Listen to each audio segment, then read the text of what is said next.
जज के आदेश को चुनौती देने की प्रक्रिया, चैलेंजिंग ए जजेस ऑर्डर। हेलो दोस्तों, नमस्कार। मैं हूं एडवोकेट मनीष द्विवेदी। आज के इस वीडियो में हम बात करेंगे जज के ऑर्डर को चैलेंज करने की प्रोसेस के बारे में। अगर आपको लगता है कि किसी जज का ऑर्डर गलत है तो उसे चैलेंज करना जरूरी हो सकता है। आज हम बात समझेंगे कि प्रोसेस किस तरह से काम करता है। तो चलिए शुरू करते हैं। जज के ऑर्डर को चैलेंज करने की नीड। सबसे पहले ये समझना जरूरी है कि आप जज के ऑर्डर को क्यों चैलेंज करना चाहते हैं। अगर आपको लगता है कि जज ने कुछ गलत डिसीजन लिया है या उनका ऑर्डर अनफेयर है, उनसे चैलेंज जो है कर सकते हैं। ये कुछ कॉमन रीजन हो सकते हैं।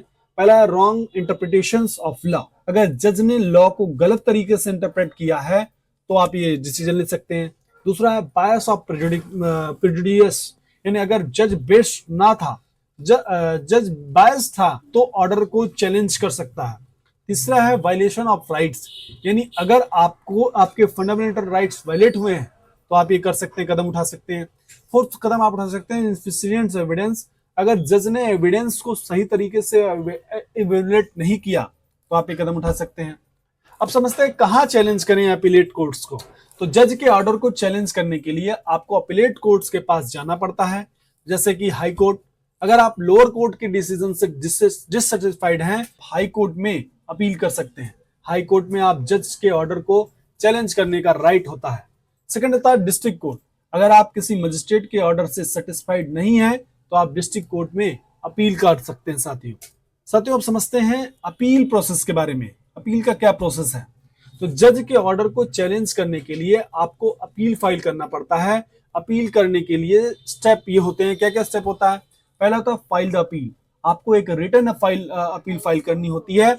इस अपील में आपको जज के ऑर्डर को चैलेंज करते हुए अपने पॉइंट्स मेंशन करने होते हैं। साथ ही दूसरा होता है ग्राउंड्स फॉर अपील। आपके अपने अपील में ये स्पेसिफाई करना पड़ता है कि आप जज के ऑर्डर को क्यों चैलेंज कर रहे हैं। ये आपके रीजन हो सकते हैं, जैसे कि रॉन्ग इंटरप्रिटेशन ऑफ लॉ, बायस, तमाम प्रकार की चीजें हो सकती है। तीसरे साथियों सपोर्टिंग डॉक्यूमेंट्स बारे में बात करें तो आपको अपनी अपील्स के साथ सपोर्टिंग डॉक्यूमेंट्स भी देने पड़ते हैं, जैसे कि ऑर्डर कॉपी, एविडेंस और किसी भी रिलेवेंट डॉक्यूमेंट जो आपके अपील्स को सपोर्ट करें। इस तरीके से आप सपोर्टिंग डॉक्यूमेंट्स लगा सकते हैं। अपील फीस के बारे में बात करें साथियों तो आपको कोर्ट फीस भी पे करनी पड़ती है। जब आप अपील फाइल करते हैं तो कोर्ट फीस आपको पे करना ही पड़ेगा।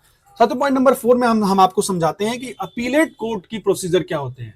अपीलेट कोर्ट में अपील फाइल करने के बाद ये प्रोसेस होता है। पहला प्रोसेस होता है हेयरिंग का। हेयरिंग में क्या होता है। अपीलेट कोर्ट में आपकी अपील्स को सुनने के लिए हेयरिंग होती है। दोनों पार्टीज को अपने आर्गुमेंट्स देने का मौका मिलता है।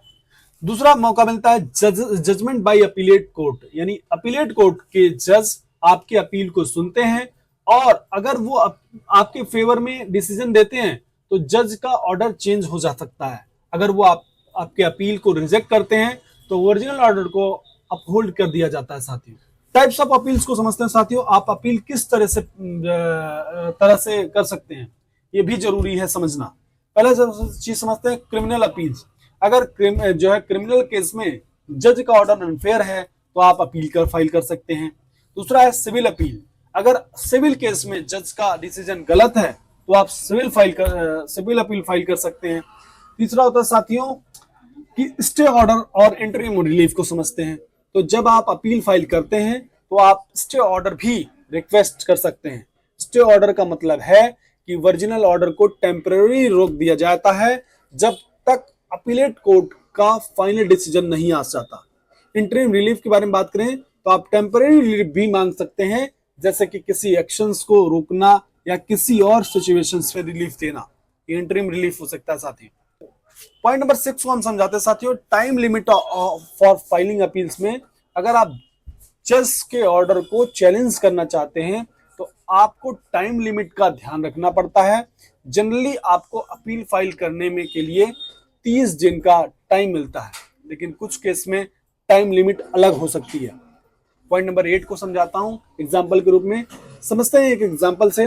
मान लीजिए आपके केस में लोअर कोर्ट ने डिसीजन दिया है जो आपको गलत लगता है। आपको लगता है कि जज ने आपकी तरफ से दिया गया एविडेंस नहीं देखा, तो आप हाई कोर्ट में अपील फाइल करेंगे, अपने ग्राउंड्स स्पेसिफाई करेंगे, अगर कोर्ट को लगता है कि आपके पॉइंट्स वैलिड हैं तो वो जज का ऑर्डर बदल सकता है।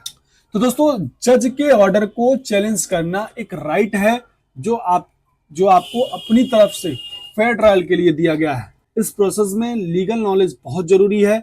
अगर आपको ये वीडियो हेल्पफुल लगी हो तो इसे लाइक करिए, शेयर करिए, चैनल को सब्सक्राइब करिए।